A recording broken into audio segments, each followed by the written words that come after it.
Hey, Dr. Brandy here, and I just wanted to share with you a couple of things that you could actually do at home to help get inflammation down so that you can help prevent things like chronic diseases like heart disease, diabetes, Alzheimer's, and all of the things that we are seeing our elders get that I am pretty sure we're not wanting to get. This is the basis of everything that I do. And, you know, ideally, we can get inflammation down pretty easily if we just work at it a little bit at home. A few of the things you could do is just eat an anti-inflammatory diet. That means eliminating things like the fun stuff for the most part. So that would be anything white dairy, potatoes, white rice, white sugar, white flour, bread, and corn and soy. And I know that doesn't seem like a lot of fun, but I tell you what, when 100% of the time, I'm telling you 100% of the time, when I have a patient come in and their pain is a result of inflammation in their body and they eat this way, their pain goes away. So, you know, don't allow yourself to chalk your pain up to aging, because it doesn't have to be that way. I'm not that old and I've had pain in my body from chronic inflammation in it. It's all going down now and I'm feeling way better, but it's, you know, just something easy to do at home. So just basically eating more greens, eating more fruits and vegetables, eating more, you know, lean protein and things like that. Another thing you can do is exercise regularly. I know that's pretty much a given, like exercise helps everything, but it seems to be really difficult for a lot of people to get going on the exercise train. So now that spring is here, happy spring, it's going to be a lot easier because the weather's going to be changing and you're going to want to be outside, so you can easily do that. But regardless of the weather, it just takes a 20-minute commitment. So if you just go, you know what, I'm going to do 20. I just had a patient tell me yesterday she's doing, when she puts her daughter down to watch a TV show, she does squats and push-ups and runs in place. You know, she just does like a quick little thing while her daughter is watching a TV show. So it's easy. You just got to commit to doing it. The other thing you want to do is you want to avoid things as much as possible, like antibiotics and NSAIDs like Tylenol and Aleve and those kinds of things.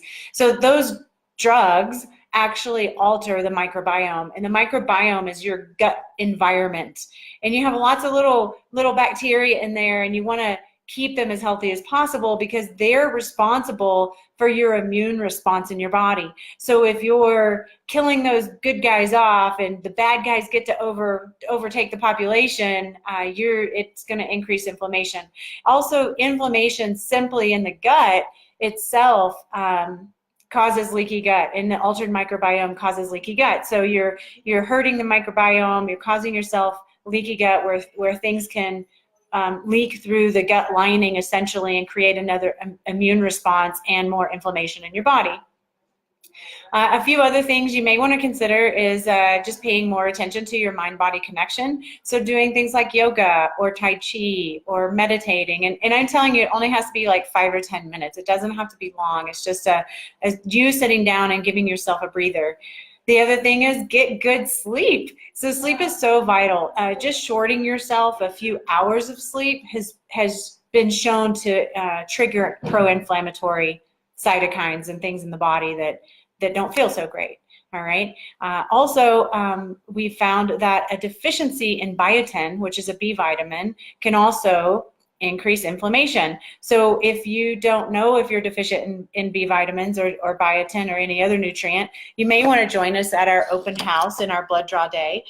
This is something we will be testing in the micronutrient panel on April 2nd. So I'm really excited about doing this. The specialization of this testing is just so spectacular in how they can actually determine what's inside your white blood cells, your immune response system, and how it's performing based on what's inside those cells. So if you want to get a deeper dive into that, definitely give us a call. I'll put my phone number on here. You can reach out to us. We'll get you scheduled. The prices go down for people who are getting their blood draw on April 2nd because I'm getting a phlebotomist in here and we're doing it as a group. But you're welcome to do it anytime. Just know that if you want to get the best rate, April 2nd is your day. So I hope to see you there, and I hope you're living an anti-inflammatory life. And if you have any other recommendations that people can do that would help them reduce inflammation in their body, please comment below. It's really nice to be able to share these things with other people. So thank you. Happy spring. Have a great day.